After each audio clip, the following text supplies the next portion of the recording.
3.5 करोड़ लोगों की आबादी वाला दिलवालों का शहर दिल्ली भारत की शान है और इसीलिए इसकी राजधानी भी है। यमुना के दोनों तरफ बसा हुआ ये शहर मिर्जा गालिब से लेकर शाहरुख खान जैसी कई हस्तियों का घर रहा है। फॉर्चुनेटली इसी शहर में मेरे जिंदगी के 25 साल भी बीते हैं। इस शहर की अपनी ही एक वाइब है।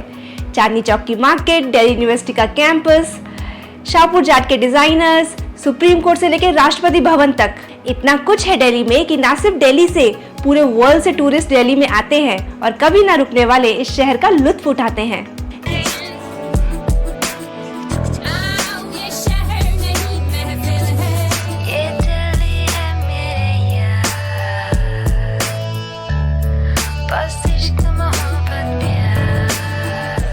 मैंने अपनी जिंदगी के 5 साल सिविल सर्विसेज की तैयारी करते हुए दिल्ली के कई पार्ट्स में गुजारे, जिसमें से mostly time old Rajendra Nagar की गलियों में निकला। कहते हैं कि अगर आप कुछ बनना चाहते हैं तो उस पोजीशन जैसा सोचना, उठना, बैठना पहले से शुरू कर दो। इससे मंजिल मिलना आसान हो जाता है।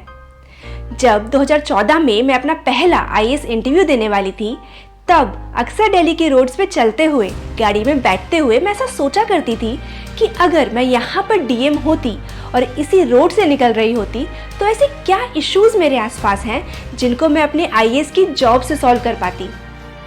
खुद से इस बातचीत में एक प्रॉब्लम जो मुझे हमेशा से खटकती थी वो था मॉनसून के टाइम पर पूरे दिल्ली का पानी पानी हो जाना। और रिसेंटली जब न्यूज़पेपर में मैंने ORN के एक कोचिंग इंस्टीट्यूट के बेसमेंट में चल रही लाइब्रेरी से 3 एस्पिरेंट्स के डेथ की न्यूज़ सुनी, मेरे रोंगटे खड़े हो गए।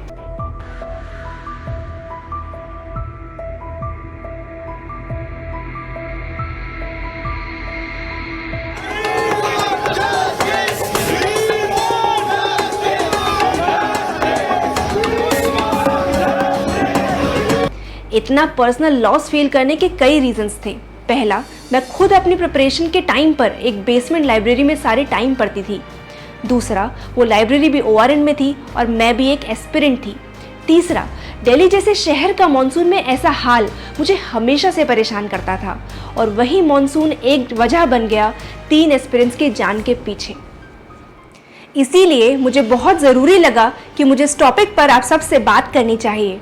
नमस्ते, my name is Neha Gupta and आज की एवरीडे कॉन्वर्सेशंस में हम बात करेंगे कि कौन कौन जिम्मेवार है इन एस्पिरेंट्स की जान जाने के पीछे।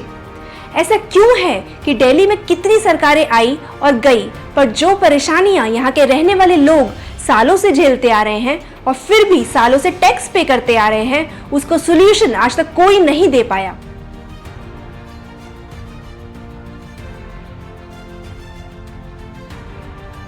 तो चलिए इस प्रॉब्लम को जड़ से समझने के लिए सबसे पहले दिल्ली की ज्योग्राफी को समझते हैं, जिसके 2 मेन पार्ट्स हैं, यमुना रिवर और उसके फ्लड प्लेन्स पहला, और दूसरा दिल्ली रिज।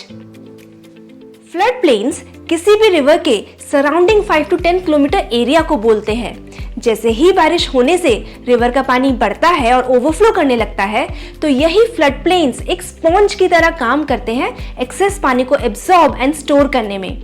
इसी वजह से पानी की फ्लो की स्पीड यहाँ टूट जाती है और एक सडन रश ऑफ वाटर जो रिवर से आसपास के एरियाज को डुबो सकता था, वो रुक जाता है। 1947 में जब इंडिया पाकिस्तान पार्टीशन हुआ, तब बहुत सारे रिफ्यूजीज दिल्ली में आके यमुना फ्लड प्लेन्स के आसपास रहने लगे और उस टाइम से फ्लड प्लेन्स का एंक्रोचमेंट स्टार्ट हो गया। और जैसे जैसे दिल्ली की पॉपुलेशन बढ़ती रही, फ्लड प्लेन्स पर कंस्ट्रक्शंस एंड अनऑथराइज्ड सेटलमेंट्स भी उसी स्पीड से दिखाई देने लगी। यहाँ तक कि बिग स्केल प्रोजेक्ट्स जैसे Akshardham temple, Commonwealth games village, ITO, Pragati Maidan complex, सब यमुना के फ्लड प्लेन्स पर बने हुए प्रोजेक्ट्स हैं।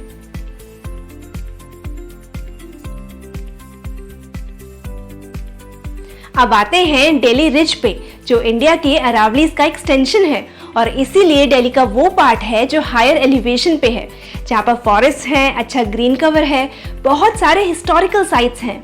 आप देखेंगे जितनी भी एंशियंट दिल्ली डेवलपमेंट्स हैं, चाहे वो पांडवों की कैपिटल सिटी इंद्रप्रस्था हो या मुगल्स के टाइम के फिरोजाबाद, तुगलकाबाद, वो सब इसी रिज के आसपास हुई और यमुना फ्लड प्लेन्स को बिल्कुल भी नहीं छेड़ा गया, क्योंकि पहले की कंस्ट्रक्शन प्लान में रिवर एरिया की ज्योग्राफी को सबसे पहले ध्यान में रखा जाता था। यहाँ तक कि कॉलोनियल डेवलपमेंट्स भी मोस्टली अराउंड द रिच की गई। अभी जब भी तेज बारिश होती है, ITO, प्रगति मैदान टनल सब पानी से भर जाते हैं। मैं पूछती हूँ, जब ये प्रोजेक्ट्स बन रहे थे, क्यों दिल्ली डेवलपमेंट अथॉरिटी MCD शांत बैठी रही? क्या ऐसे बड़े इंफ्रास्ट्रक्चर प्रोजेक्ट्स जिनको डेवलपमेंट का एक सिंबल माना जाता है, वो किसी भी सिटी के रहने वाले लोगों के लिए फ्लडिंग जैसी लाइफ थ्रेटनिंग सिचुएशन से बढ़कर है? क्या 21st सेंचुरी में हमारे पास अभी तक ऐसे स्मार्ट डेवलपमेंट मॉडल्स नहीं है जहां डेवलपमेंट एनवायरनमेंट को ध्यान रख के की जा सके? या फिर मॉडल्स हैं पर उनको गवर्नमेंट एग्जीक्यूशन लेवल पर नहीं ला पा रही है?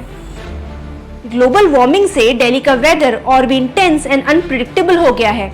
हर साल हैवी मॉनसून रेन्स की वजह से यमुना के वाटर लेवल्स इजीली ब्रीच हो जाते हैं और वो अपने साथ लाते हैं घंटों लंबे ट्रैफिक जैम्स, लंबे लंबे पावर कट्स, यहाँ तक कि लोगों की जान पे बनाती है बिजली के तारों से, ब्रिजेस टूटने से, और ये सब हमारे लिए अब न्यूज़ में पढ़ना आम बात हो गई है। अच्छा, जब मॉनसून आता है तो हर साल न्यूज़ में दिल्ली का ड्रेनेज सिस्टम के बारे में भी आता है, जो आज के टाइम पर बिल्कुल बैड स्टेट में है। लास्ट टाइम दिल्ली के ड्रेनेज सिस्टम की प्लानिंग 1976 में की गई थी। आपको पता है, उस टाइम की दिल्ली की पॉपुलेशन होती थी 60 लाख, आज है लगभग 3.5 करोड़, मतलब 5 गुना से भी ज्यादा। आज के टाइम में पूरे दिल्ली में मेजरली 3 ड्रेनेज बेसिन्स हैं, नजफगढ़, बारापुल्ला और ट्रांस यमुना। जब भी बारिश होती है तो कुछ पानी तो ग्राउंड में चला जाता है, बाकी पानी जो रोड्स पर बचता है वो ड्रेन्स के थ्रू, जिनको आम भाषा में नाला बोलते हैं, यमुना में छोड़ दिया जाता है। जैसे नजफगढ़ नाला दिल्ली का सबसे बड़ा नाला है और जितना भी दिल्ली का वेस्ट वाटर यमुना में डिस्चार्ज होता है उसका 60% इसी नजफगढ़ नाले के थ्रू होता है। अब ये ड्रेनेज सिस्टम बिल्कुल ही खराब हालत में है और इसकी कई वजह है। वजह नंबर 1, इन ड्रेनेज पाइपलाइंस को पंक्चर करके बीच बीच में उसमें कूड़ा भर देना। ये एक आम बात है दिल्ली में, यहाँ तक कि दिल्ली जल बोर्ड तक बहुत बार खुद ऐसा करती है और इस वजह से ये ड्रेन्स क्लॉग हो जाते हैं। वजह नंबर 2, दिल्ली में इतनी सारी अनऑथराइज्ड कॉलोनीज हैं और ये अपना सारा सॉलिड वेस्ट इन्हीं नालों में डालते हैं। वजह number 3, construction and demolition waste जो सिटी की एक्सपेंशन से बहुत सारा जनरेट होता है वो भी इन्हीं बेसिन्स में डाल दिया जाता है।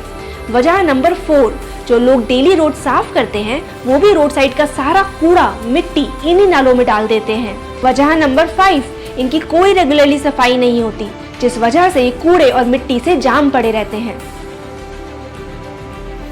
इन सब वजह से रोड्स का एक्स्ट्रा पानी इन क्लॉग ड्रेन्स के थ्रू यमुना रिवर तक नहीं पहुंच पाता और दिल्ली में फ्लड जैसी सिचुएशन बन जाती है।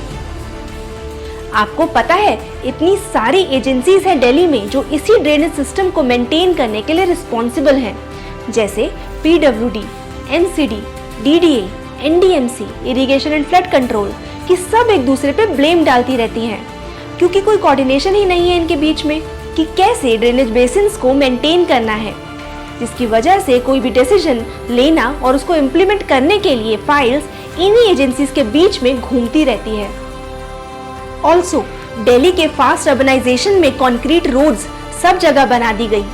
रोड्स के साइड में कंक्रीट पेवमेंट्स बना दिए गए, जिससे पानी का नेचुरली ग्राउंड में अंदर जाना और कम हो गया। अब जब ड्रेन्स सीवर में बदल जाएंगे और जमीन कॉन्क्रीटाइज मतलब पक्की हो जाएगी तो कहाँ जाएगा बारिश का पानी, ये बताओ।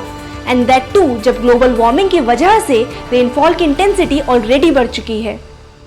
मैं कुछ इंपॉर्टेंट स्टेप्स यहाँ सजेस्ट करना चाहूंगी, जैसे ड्रेनेज सिस्टम का नया मास्टर प्लान बनाया जाए और उसको थॉरली एग्जीक्यूट किया जाए।